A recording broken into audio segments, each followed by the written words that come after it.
일각에서는 바른미래당의 안철수 인재영입위원장이 내일 모레죠. 4월 4일에 서울시장 출마를 공식 선언한다. 이런 소식이 전해지고 있는데 바로 이걸 의식을 해서 결선투표제를 도입한 것 아니냐 이런 분석을 내놓는 사람들도 있던데요. 뭐 그런 분석은 할 수는 있겠죠. 왜냐하면 그동안까지는 야당 후보가 없었으니까요. 그러니까요. 그런데 이제 야당 후보가 등장을 하기 시작하는 상황이니까 네. 그런 어떤 그 선거에 있어서는 단계적 접근이라는 전략이 필요하거든요. 그런 의미에서는 당에서 내놓는 하나의 선거 전략일 수도 있죠. 결선 투표를 안 하겠다고 방침을 정했지만 네. 다시 하겠다고 전격적으로 바뀐 게요. 네. 그런데 그러면 더 궁금해지는 게 안철수 위원장이 서울시장 후보로 나오면 그렇게 파괴력이 큽니까? 파괴력이 크다 안 크다의 문제가 아니고요. 네. 야당 후보가 가시화됐다라는 부분에 있어서 그렇습니다. 그러니까 그동안에는 야당 후보로 거론되는 사람들이 대부분 다 그냥 소멸을 하지 않았습니까? 네, 네. 그런데 네. 이제는 야당 후보가 가시화됐기 때문에 저 야당 후보와 맞붙을 후보가 누가 가장 최적인지를 어떤 시기에 어떤 방법을 통해서 선출하느냐. 네. 이것이 이제 더불어민주당 입장에서는 생각해야 되는 하나의 그 큰 변수가 된 것이죠. 뭐 선거라고 하는 것은 끝까지 가봐야 아는 것이기 때문에 결코 안심해서는 안 된다. 이런 차원에서 어떤 접근법으로도 이해될 수 있다라는 말씀이신 것 같은데요. 예, 그렇습니다. 알겠습니다. 근데 또 하나 궁금한 게 박원순 현 서울시장도 결선 투표제 도입에 동의를 했습니까? 박원순 시장님은 굉장히 소극적 동의라고 할까요? 그건 어떤 말씀이세요? 네. 흔쾌하게 동의한 것이 아니고요. 네. 당에서 결정하면 따르겠다라는 입장이었죠. 그런데 오늘 당에서 결정을 한 거죠. 그래요? 네. 오늘 그 당에서 이 그 광역단체장 후보 면접이 있었죠, 의원님. 예. 혹시 면접 과정에서 바로 이 결선 투표제에 대해서 동의하냐 이런 질문이 있었습니까?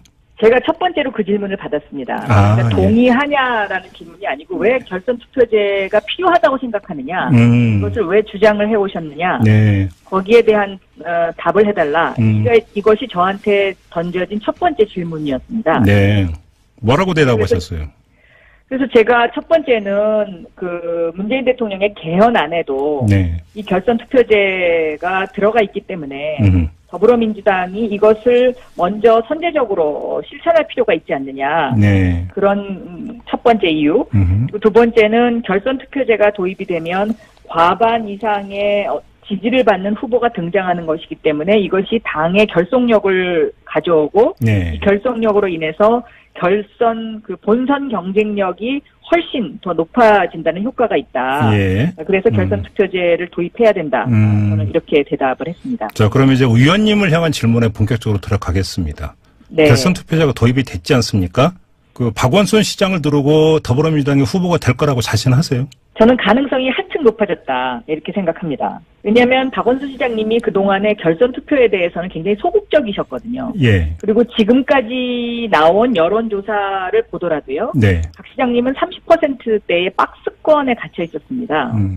그런데 결선 투표라는 것은 50%가 되는 후보가 없을 경우에 치러지는 것 아닙니까? 그렇죠. 그런데 네. 박 시장님에 대한 그러면 교체율을 묻는 질문에 57%, 57.5%까지 이제 나왔는데요. 2010년도에요.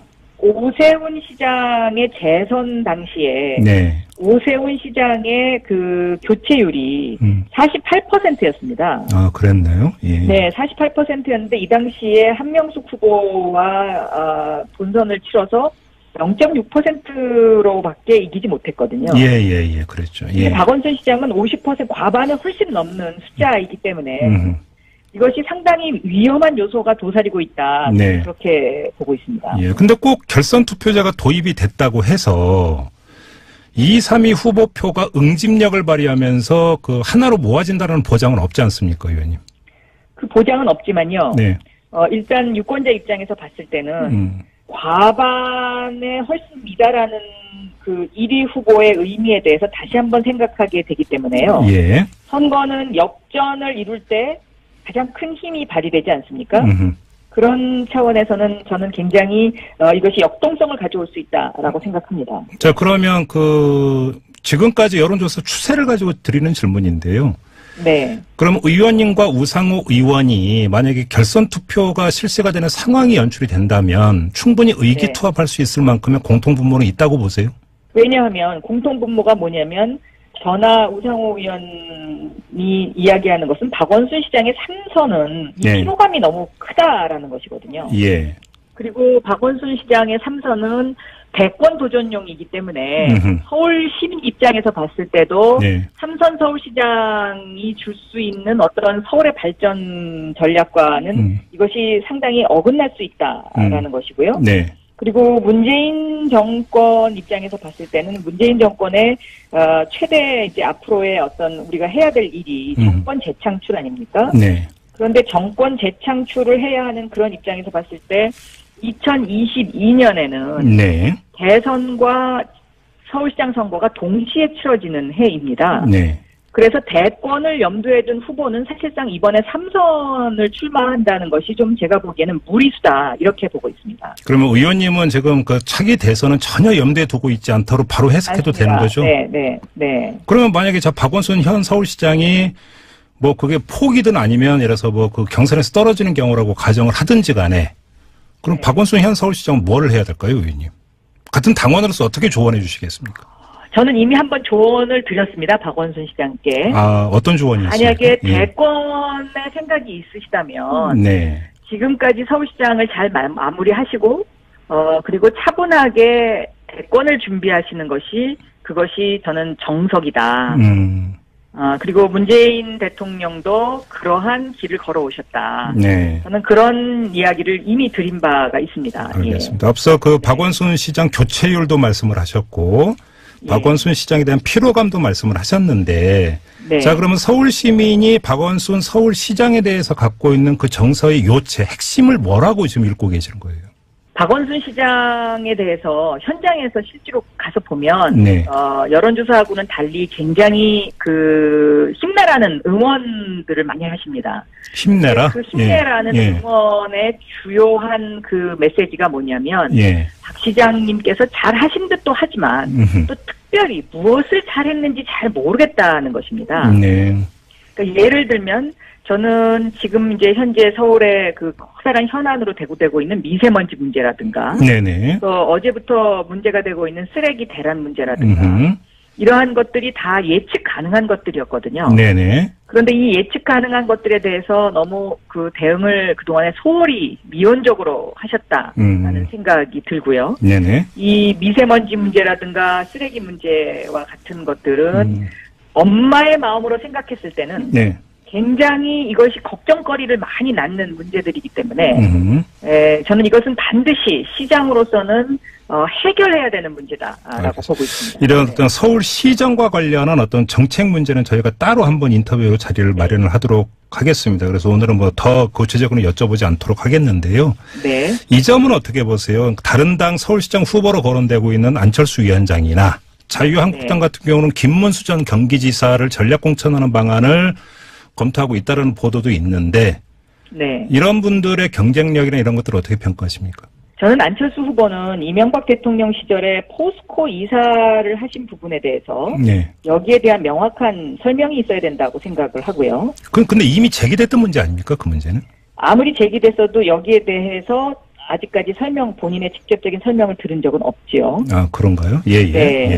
김문수 전 경기도지사는 태극기 집회에 나가셨던 분 아닙니까? 그러면 결과적으로 이것은 박근혜 대통령의 탄핵에 대해서 반대하셨던 분이기 때문에 이것은 시대 정신과 저는 맞지 않는다. 저는 이렇게 생각합니다. 알겠습니다. 그러면 그 안철수 위원장의 포스코 사회이사 경력이 서울시장 후보로 나서는 데 있어서 중요하게 문제가 될 만큼 어떤 게 흠결이라고 보시는 거예요, 의원님? 지금 포스코가 엄청나게 부패하지 않았습니까? 그러면 그 부패했을 당시에 포스코의 부패 원인을 제공했는지 안 했는지 그것까지는 제가 모르겠습니다만은 어쨌든 포스코라는 그 회사에 대해서 부패한 것에 대한 사회이사로서의 책임이 있을 거고요. 또 하나는 그 사회이사로서의 임명 경위입니다.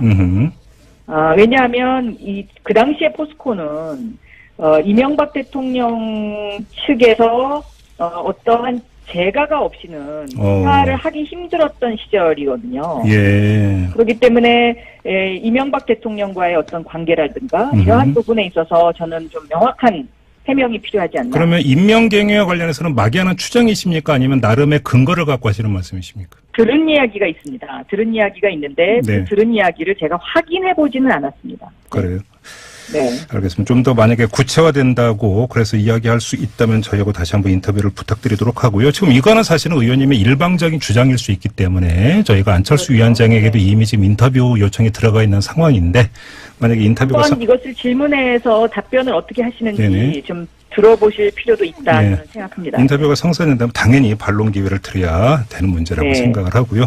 짧게 네. 하나만 더 여쭤보겠습니다. 별건인데요. 그 김기식 전 의원이 오늘 금융감독원장에 취임을 했는데 네. 야당에서는 상당히 반발을 하고 있습니다. 진짜 자격이 없다라는 문제 하나. 그다음에 김기식 전 의원이 소장으로 있던 연구소에서 어찌보면 관련 기관의 그 직원, 임직원들을 대상으로 고액의 강연을 가진 것 자체도 문제 아니냐. 이 점을 제기하고 있는데 의원님은 어떻게 보세요?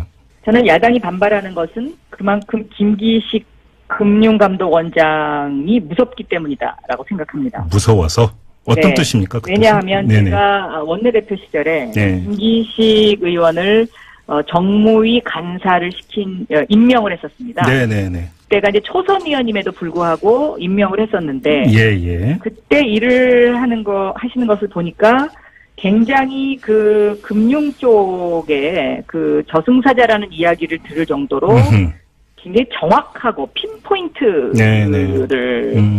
잘 하시더라고요. 네. 그러니까 그만큼의 전문가를 찾기가 저는 쉽지 않았다라고 생각합니다. 그러면 지금 금융감독원장이 되어가지고 금융개혁뿐만 아니라 나아가서는 재벌개혁, 뭐 소유구조와 관련된 이 부분에 있어서 드라이브를 걸 수 있는 적임자다 이렇게 평가하시는 겁니까? 저는 드라이브도 걸 수 있지만 네. 또 상당히 그 분야의 전문가이기 때문에 네. 조정 역할도 잘할 것이다 이렇게 생각합니다. 알겠습니다. 자, 마무리하기 전에 조금 전에 그 말씀하셨던 여론조사 그 개요를 잠깐 말씀을 드려야 되는데요. SBS가 여론조사 기관 칸타퍼블릭에 의뢰해서 실시한 조사입니다. 지난 2월 11일부터 14일까지 서울의 성인 남녀 807명을 대상으로 전화 면접 방식으로 실시된 조사인데요. 응답률은 17.4%였고요. 표본 오차는 95% 신뢰 수준의 플러스 마이너스 3.4%였습니다. 자세한 사항은 중앙선거 여론조사 심의위원회 홈페이지를 참조하시면 되고요. 의원님 다음에 여론조사 인용해 주실 때는 꼭 좀 참고해 주십시오. 알겠습니다. 네. 예. 자, 오늘 말씀 여기까지 들을게요. 고맙습니다. 네, 감사합니다. 네, 지금까지 더불어민주당의 박영선 의원과 함께했습니다.